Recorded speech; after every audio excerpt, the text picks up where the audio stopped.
Welcome to our daily show where we discuss the fourth stimulus check update, what's going on in United States, Washington, D.C., money, investing, and the next stimulus package, which the Democrats has announced at $3.5 trillion. But one single senator, Senator Joe Manchin, is threatening to upend the entire deal, and he wants it to be cut down to less than half the size at $1.5 trillion. But the person in charge of this next stimulus package, Senator Bernie Sanders, the Senate budget chairman, the person in charge of the reconciliation process, is battling back and telling him, no, we're going to keep it at $3.5 trillion. We're actually going to hear from Senator Bernie Sanders in this video and new details on the next stimulus package and what they're going to be doing and how they're going to be paying for this package as well. Who's the Senate budget chairman, giving more details about the next stimulus package, that the majority of Democrats want this stimulus package to be $3.5 trillion, and it's supposed to be fully paid for. In fact, there's some senators from the Democratic side.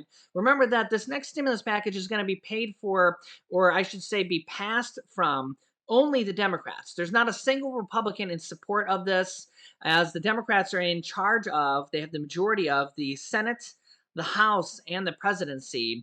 And not a single Republican voted yes on the third stimulus check package either. And not a single Republican is going to vote yes on this next stimulus package either. So the Democrats have to pass this without a single Republican vote. And that means that all the Democrats in the Senate, they all need to vote yes, and 99% of the Democrats in the House need to vote yes as well. So they all need to agree on this, which means they all need to come to an agreement, and Senator Joe Manchin has to agree, even though he wants this bill to be much, much lower, and he's like one of the only Democrats that wants to do that. So here is Senator Bernie Sanders asking some tough, or being asked some tough questions with some answers, and here's his answers. As we reported earlier, Democrats on the House Ways and Means Committee released a proposal today that would help pay for most of President Biden's $3.5 trillion spending bill. In addition to raising the corporate tax rate on businesses making $5 million in income to 26.5%, the plan also includes a 3% surtax on wealthy Americans making over $5 million a year, and a top tax rate of 39.6% on couples earning more than $450,000. For more on all of this, I'm joined by the chairman of the Senate Budget Committee, Senator Bernie Sanders. He is leading the effort behind the massive bill. Senator Sanders, welcome back to the NewsHour. It's very good to see you. And let me ask you about what we are seeing from the House Tax Writing Committee, the Ways and Means Committee. $2.2 trillion over 10 years is what they have so far laid out. It's a lot of money, but it's well short of what President Biden was looking for. What is your take?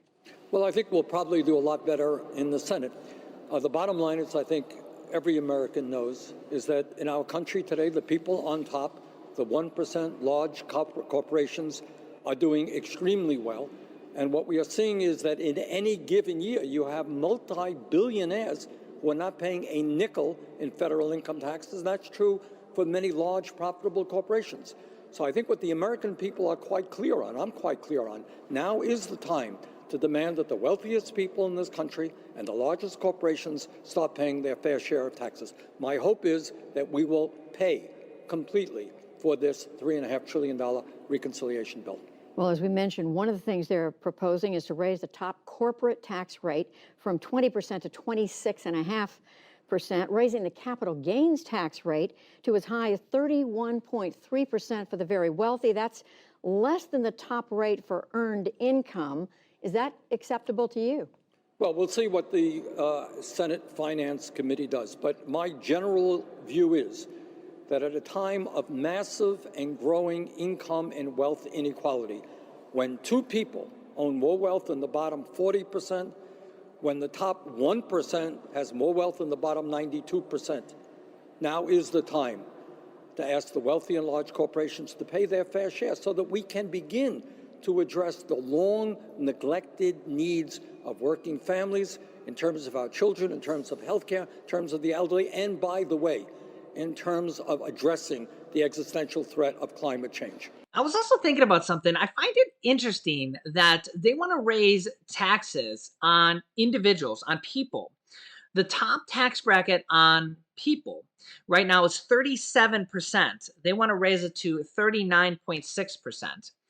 And so we'll just say 40%, 39.6%. We'll say 40% for a nice round number.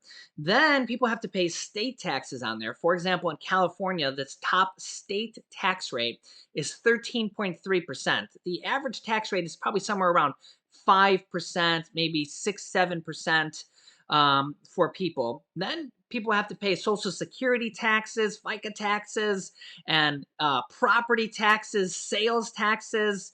And the top tax rate for people can be 50, 60, 70%.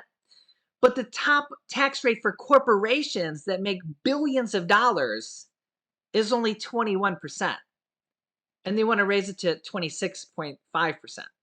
So why is it that people, the top tax bracket is 40% plus all these other all these other taxes. So they're at 50, 60% for people, but corporations are only at 21% and they want to raise it to only 26.5%. Pretty interesting. Does it have anything to do with all these corporate lobbyists that are always in Washington, D.C. and write the bills for all these lawmakers? Thank God they're at least raising the corporate tax rate for corporations. At least they're going to pay a little bit, right? But I find it interesting that people are going to pay 40% taxes for the top tax bracket when corporations are only paying 21%, almost half of what people pay. And remember, people have to pay Social Security taxes and all these other taxes, and corporations are paying almost half. And these corporations are making billions of dollars. You know, the famous story of Amazon made $11 billion in 1 year and paid $0 in federal income taxes because they just have write-offs out the wazoo and tax breaks and foreign tax credits and all this crazy stuff. And, you know, they have all these lobbyists and stuff. And it's remember that former President Donald Trump, with the reconciliation card, when the Republicans controlled the House, the Senate, and the presidency in 2017 and 2018, they lowered the corporate tax rate from 35% all the way down to 21% with the reconciliation process in 2017 and gave the corporations this huge tax break. I just find it weird that corporations that make billions and billions of dollars pay almost half as much as the top tax bracket for people. You can let me know your thoughts down below in the comments. It's just kind of a weird thing that popped into my mind the other day. When we're trying to make all these packages be paid for, oh, you know, all of a sudden now the national debt is a huge concern, but corporations pay less money than people. Just seems kind of backwards to me. I know you're saying this has to go to the Senate Finance Committee, but let me just ask about one other element of this bill that the House committee looked at. And this is something that Senator Joe Manchin, who has problems with the overall spending bill, he said he accepts this, and that's extending the child tax credit, which has taken a lot of families out of poverty. The difference, though, is that he said it should be limited to the poor and middle income Americans, not to families earning as much as $400,000 a year. How do you see that? Look, what I believe is that in the richest country in the history of the world, we have the highest rate of childhood poverty of almost any major country on earth. And what we should all be very proud of is that in terms of the American Rescue Plan, what we did, Judy, and this tells you what good policy can do, through the direct payments that went to working class families and the $300 a month payment to working parents, we have reduced childhood poverty in this country by over 50%. That is pretty good. And we've got to make sure that this approach, this direct payment to working parents, continues, because if we do not pass a reconciliation bill, that ends in December, and that would be an absolute shame. Now, personally, I do think that they should drastically lower that income threshold for the child tax credits. No family's making $300,000 or $400,000 need that monthly child tax credit. I think it's an income phase out where I think it's in. I'd have to look into the details, but because this would go all the way back to when they passed it back in the third stimulus check package. But I think it's families making over $150,000 start to get reduced payments of the child tax credits. But it's ridiculous that families making up to $400,000 still get child tax credits. That's absolutely ridiculous. They should absolutely cut that. And that's how they could save some money and use it for other type of stimulus programs with the package. So that's where they could save money. And I don't think there should be any controversy with that. But again, they would have to start a movement to do that. I don't think there should be any controversy with that. That's a place where they could remember they did do that with the third stimulus check package. They lowered the stimulus checks. They cut out people making $100,000 and they lowered it to $80,000. They should absolutely do that with the child tax credit. There's no way at all people making $300,000 or $400,000 should be getting those monthly payments. I mean, if you disagree, let me know. But they absolutely should cut that, lower that down dramatically to. I mean, nobody's making over $200,000 or $300,000 needs to be getting those monthly child tax credits. They could lower that and give out stimulus checks to, the people that got the third stimulus check, the same income qualifications. They could take that money and apply that towards a fourth stimulus check. I don't know how much money would be there. There's not that many people that make that much money getting child tax credits, but that money could be applied there. Also, interestingly, kind of on the same type of note, there, Senator Joe Manchin suggests that requiring people to work so they can get the monthly child tax credit. What's interesting there is that this is something that's only been said by Republicans. This has been said by Republican Senator Marco Rubio and a couple other Republicans, which is interesting because a lot of people, especially a lot of people in the comments, have said that they feel like Joe Manchin is a Republican. They feel like he's a Republican plant. I've seen people comment jokingly that the Democrats should switch Mitt Romney and Mitt Romney should go over to the Democrat side, and Joe Manchin should go over to the Republican side.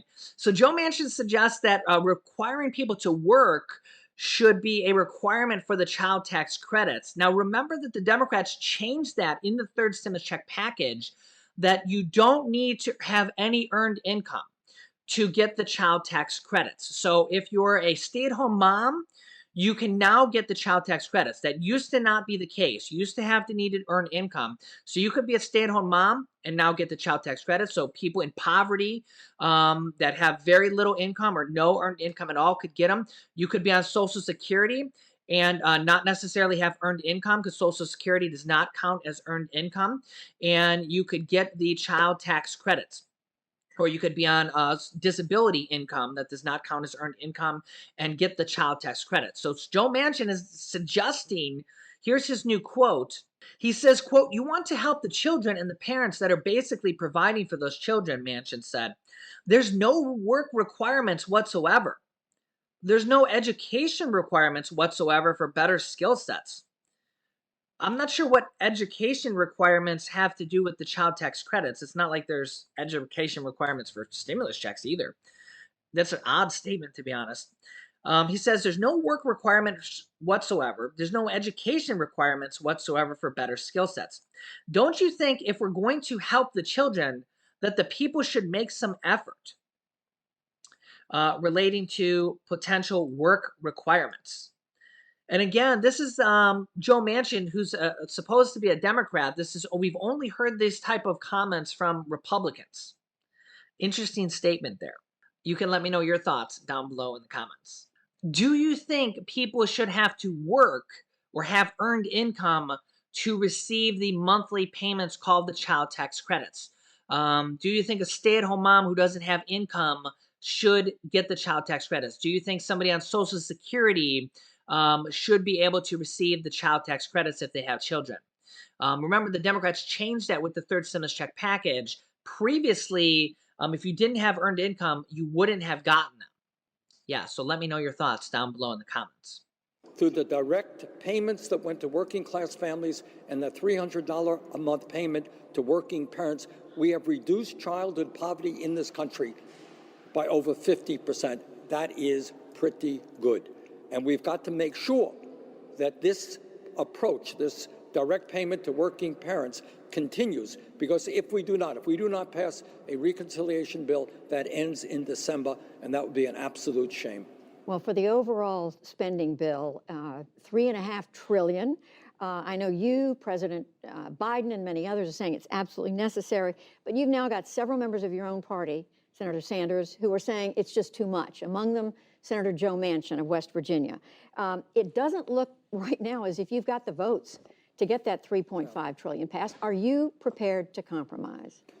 Well, I have compromised, Judy.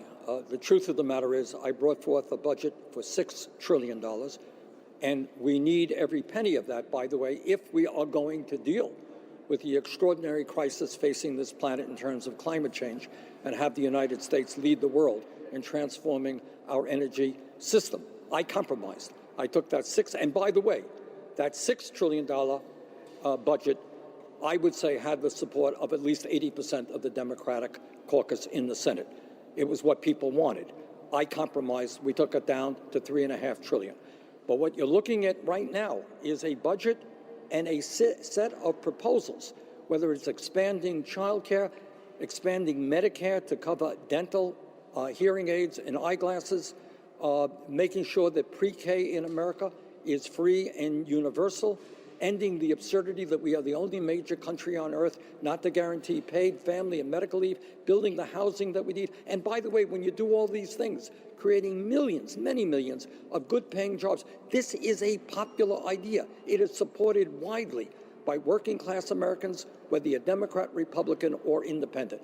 That is the approach, I think, that has got to be finalized. But, Senator, my point is you not only have blanket Republican opposition, they're calling it a socialist wish list, at least Senator McConnell is, but you also have Democrats, as I just mentioned, Senator Manchin and others, who are worried this is too much. They talk about inflation. They talk about how much government money has gone out the door during this. Well, look, we had a similar problem in terms of passing the American Rescue Plan, which, as you will recall, ended up being passed, I think, at 4 o'clock in the morning, with the vice president casting the deciding vote. You think Senator Manchin will come around? Look, I think that at the end of the day, and by the way, everybody has a problem with this bill. I have problems with the bill. So we're working 24/7 trying to resolve everybody's problem. But if you're asking me, at the end of the day, do I think the Democratic caucus will turn its back on the needs of working families, turn its back on the unbelievable crisis we face in terms of climate change? No, I do not believe we'll turn our back. I think we resolve it, we'll come together, and we'll pass.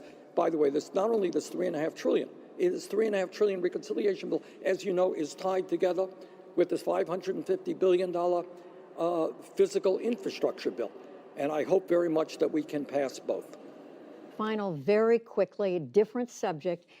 Newest member of the Supreme Court, Justice Amy Coney Barrett, in a speech yesterday in Kentucky's Senator Sanders, said that contrary to what some believe, the court is not driven by partisanship. She said, we're not a bunch of partisan hacks. We are driven by judicial philosophies. Well, depending on how I don't consider them to be partisan political hacks. I think there is no question but that Donald Trump and other Republican presidents have appointed people who they felt would toe a very, very conservative line with regard to corporate needs, with regard to being anti-choice in terms of women's rights. That's what Republican presidents, including Trump, who appointed Ms. Barrett, have done. And that's the simple reality. So you're saying they're not driven by their judicial philosophies? No, I'm not saying that at all. I'm sure they believe that they are, but it's not an accident that Donald Trump happened to appoint them and not somebody else. All right, Lily was dying to come say hi. Say hi, Lily. You don't look happy. You look like Grumpy Cat. Okay, go on. You wanted to say hi. All right. So yeah, Senator Joe Manchin's being a real pain in the side of the Democrats, for lack of a being political correct there. And we also have some senators from the Democratic side, and probably have some House representatives that are going to demand that this package be fully paid for, which is very, very different than we've had from the last three stimulus packages. The two were stimulus check packages, Remember, there was a couple minor packages passed underneath former President Donald Trump. Former President Donald Trump passed 5 stimulus packages, 2 that had stimulus checks, 3 very, very minor stimulus packages, 5 packages in total. None of those were paid for. They didn't raise taxes and pay for any of them. They all just went to the national debt. 2 major stimulus packages that cost around $3.3 trillion in total. The third stimulus check package that was $1.9 trillion by President Biden, nobody paid for that one either. That just went to the national debt as well. But now everybody's all worried about the national debt all of a sudden, when we're still in the thick of the around 150,000 people testing positive daily, and the economy is kind of crumbling. I mean, the jobs, being created per month are actually going down. Only 235,000 jobs for the whole country were created in the last month in August. So if that trend continues, September actually could be negative. Yeah. So, but now all of a sudden, everybody's worried about the national debt. All of a sudden now, it's kind of strange. Even the Democrats are now concerned about the debt. So, nonetheless, we have everybody now wanting this next package and the infrastructure package to be paid for, or fully paid for. Whether it's going to be almost fully paid for or fully paid for, we're going to have to see.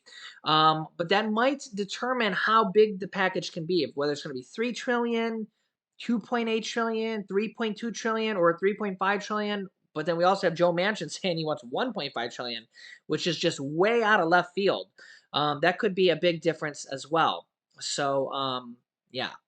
I'll keep you up to date. Literally new information coming in by the day here. I will keep you up to date with everything as it comes in on our channel. Make sure to subscribe down below. I'll keep you up to date with everything as it comes in. You can click here to watch my newest stimulus check video next. Thanks, guys, and I will see you in the next video. In the next video. In the next video. In the next video. In the next video.